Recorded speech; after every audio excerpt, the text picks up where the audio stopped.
It is important to winterize your Q-Connect system before letting the unit sit for extended periods of time. This will help ensure the longevity and reliability of your unit. Alright, so at the end of the season, when you're done using your Q-Connect, first thing you want to make sure you don't have any product inside of there. Make sure you try to clean up as much as you can before you start washing it out. One of the things that we like using here is these tub wipes. These are pretty good at cleaning a lot of the grime and dirt that's on the equipment itself.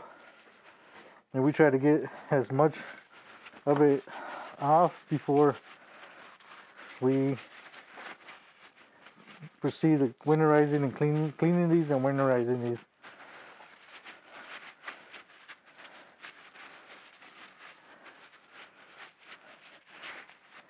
And what we do when at the end of the year, we try to prepare a alcohol and water solution, which would be 70% alcohol and 1 part to 2 parts of water. You don't need a whole lot. I use about a quarter of a gallon, and I have these little 1 gallon buckets that I put that into, and I try to soak all my parts in there.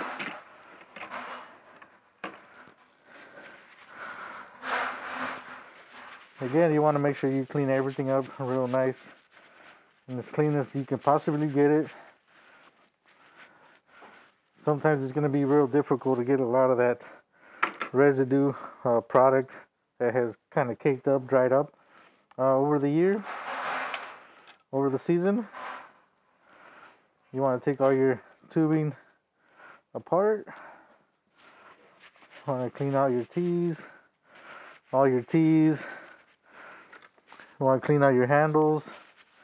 Clean all those up as much as you can, as good as you can.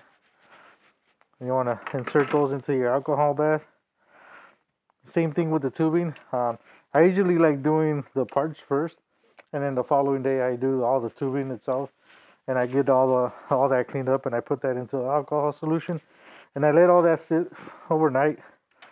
And the following day, then I proceed to take everything out, and then I take it to the sink or my bucket with some water, lukewarm water, and some Dawn dish soap, and I proceed to clean all those inside out as much as I can. I try to scrub every little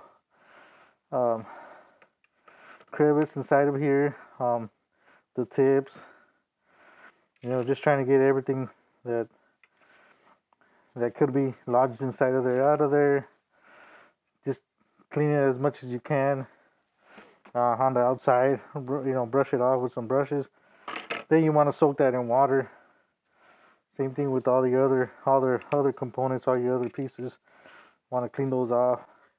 Once you rinse them out with soap and water, then you just want to put them in water and let them soak in there for a couple minutes. Get all your teas.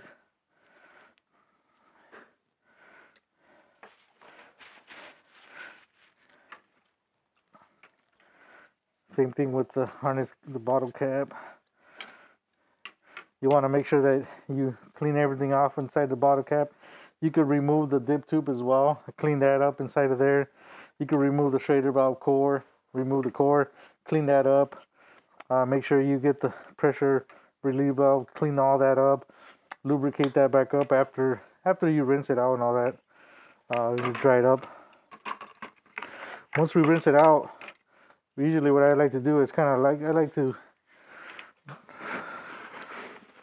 dry them up and just kind of lay them down on one of these spill pads, and I let them hair dry for anywhere from a couple hours to a day or two. At that point, you're not really in a hurry to get it put away, so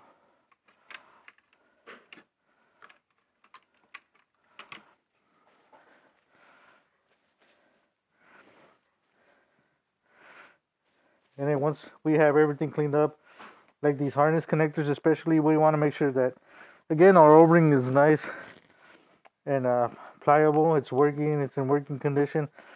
Then we want to do is we want to lubricate that before we put that away, and we want to snap that on back together make sure it's lubed up. And then at that point, what I like to do is I like to put it inside a little baggie.